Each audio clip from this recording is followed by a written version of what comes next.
Hey everybody, welcome back to another exciting episode of What CD is Rob listening to now. And now we're up to the Neil Morse era of Spock's Beard.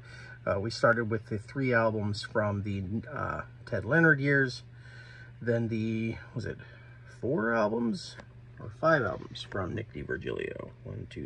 4 albums from the Nick DiVirgilio era.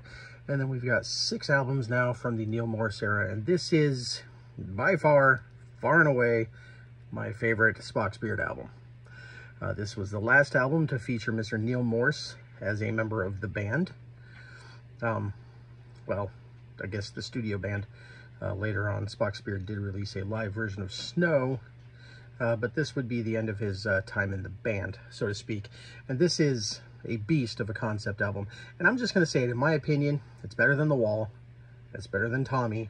It's better than The Lamb Lies Down on Broadway. This is better than every 2 CD concept album you can put up against me. This is just my opinion. It doesn't have to be yours. This is my opinion, okay? Don't get mad at me. My opinion. In my opinion, this is the best 2-album concept progressive rock album of all time. And what a damn beast this is. I mean, the music is just phenomenal. Neil Morse not only knows how to write an epic track, but he knows how to write a concept album. There are themes that weave in and out of the album. There are, vocal melodies, instrumental portions. I mean, it all just fits well together. This flows like a concept album. And not to throw Dream Theater under the bus, but their 2 CD concept album, The Astonishing, didn't really flow like a concept album as something like this does. Just in and out of themes effortlessly. The guitar work here is phenomenal. The keyboards are amazing. There's fantastic guitars, acoustic guitars. The vocals, I mean, you've got, while Neil Morse sings the majority of the leads here, you've got harmonies, you've got background vocals that just sound phenomenal. And of course, most of that is Mr. Nick DiVirgilio, who also sings lead on Carrie and Looking for Answers.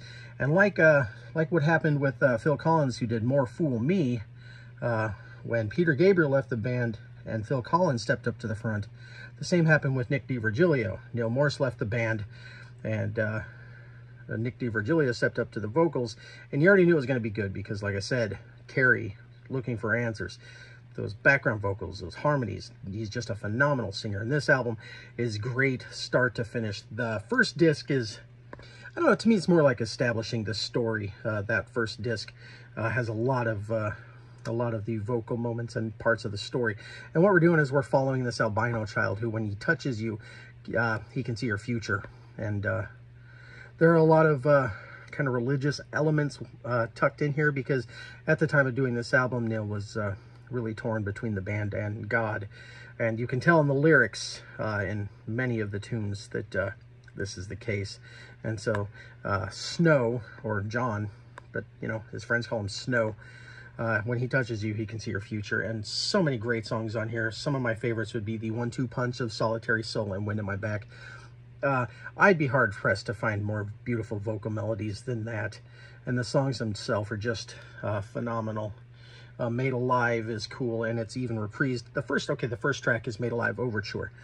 Made Alive is brought back at the end of the second disc with Made Alive Again and Wind in My Back. And just a cool way that, I mean, Neil is the king at writing these epic progressive rock pieces. Some really cool stuff, ladies and gentlemen. Mr. Ryo Okamoto on the keyboards is kind of a cool tune. There's some grit with the 39th Street Blues. I'm the Guy is such a creepy vibe. Second overture leading into 4th of July on the second disc is just really cool.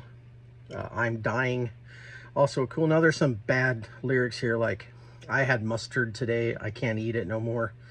Not sure what's going on there. Or my girlfriend's a cardboard cutout I stole from Circuit City. Maybe not Neil's finest vocal moments, but I like him. It adds to the charm of the disc. A little silly, but I mean, I really enjoy it. Love Beyond Words is such a beautiful song. Welcome to New York City is a lot of fun.